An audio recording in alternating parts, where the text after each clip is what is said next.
Because I feel that if you disturb the land, you have to put it back the way it was or better. Because most people believe we're not stewards of the land, but we really are. People away from here think that we're just tearing stuff apart, but we live here and we work here and we like to see everything nice. Chicken in the Fortymile area is incredibly unique for placer mining in Alaska, mostly because it's been going on there since the 1800s. Since that time, there has always been active placer miner operations in the area. We're here in the Fortymile mining district, about 200 and some odd miles east of Fairbanks, just outside of the town of Chicken, about 22 miles north.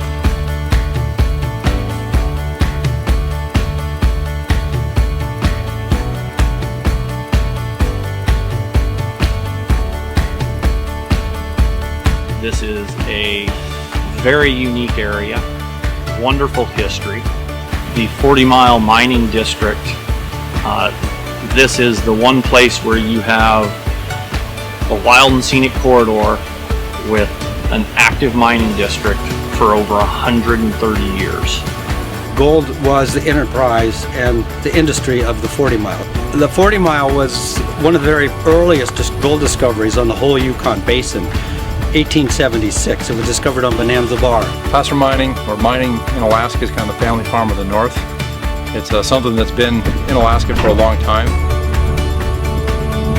These placer operations throughout the state, many of which have been mined by a grandfather and then the father and then the son, and so family run for a long time. My dad was into prospecting for a long time. So right now it's me, my dad, and my brother running our operation here. I've been coming up here since I was 7. I work with my family. I get along with my brother. We cooperate well with just equipment in general.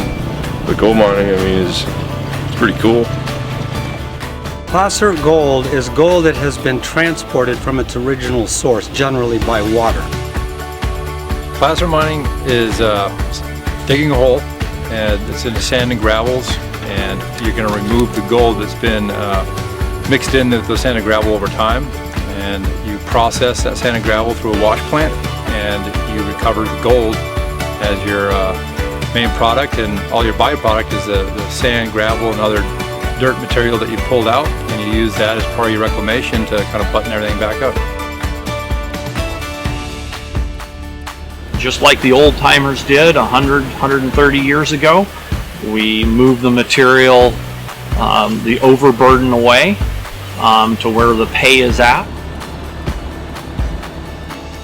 While it is very much wild and scenic, there is still the economic development of placer mining happening in the area. So it's been a very special relationship and very special process that both industry and the agency have had to follow, and it's worked very well. It's incredibly successful.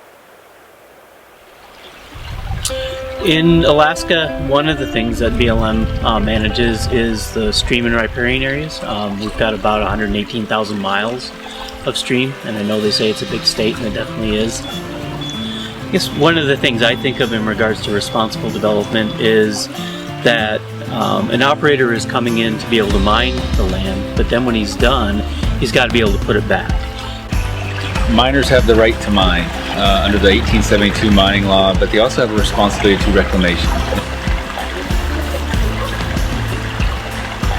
Stream reclamation is the phase of mining where a miner has finished operations, they've finished extracting the gold and processing the material, and now they're tasked with reshaping, recontouring, and stabilizing the site, including the stream. It allows us to return the stream back to a healthy state. And that's critical under a multiple use sustained yield mission that we're tasked with the BLM. The reclamation that we do with the BLM is really important. It was very difficult originally when we first started because we weren't quite sure how to do what we were supposed to do. From my perspective, reclamation is the right thing to do. It's providing again for wildlife and fish habitat. I mean, doing stream reclamation, a lot of these streams don't support fish like they should or maybe used to. So putting streams back and inviting fish to come back in is definitely good for the land. I believe BLM is trying to reach out to make it work for all parties and learn new and better ways that the reclamation can be done.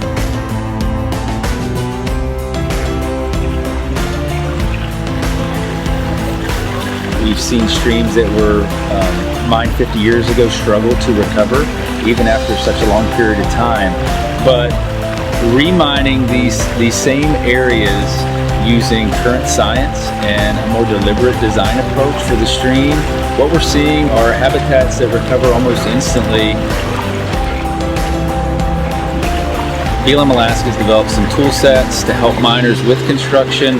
We're pioneering some techniques to help improve efficiencies with construction, reduce cost, and probably the most interesting part is working with miners to help them understand how to lay out a stream design, how to construct it, and the why behind it.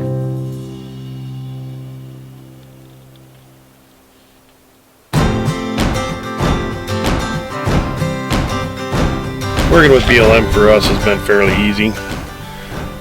BLM helped put us together a plan for stream reclamation, and Matt Varner came out and helped us put the creek together, and I think without BLM's help we wouldn't have been able to put together the stream.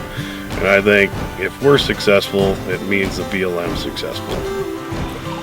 Not only did the operator get excited about seeing the fish coming in, but then people were stopping by and they wanted to go fishing in these areas. And so it's really neat to see how, we as an agency have a multiple use mission, and here we've been able to be successful in regards to reclamation, and that success has led to other people coming down and utilizing it for other things. And I guess that's kind of how I would define the success. When we first got done with this project here on our property, we walked at the bottom of it and we were like, oh my God. It made everybody on my team feel amazing because they could actually see what it did for the environment. This place is pretty beautiful, man. You don't see that anywhere else really every day. The office windows, sitting here looking at mountains.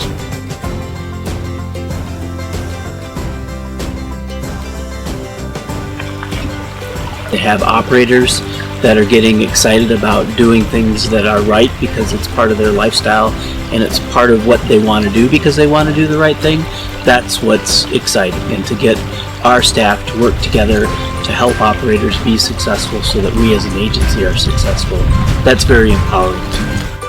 Without a question, the Fortymile exemplifies the multiple use mission.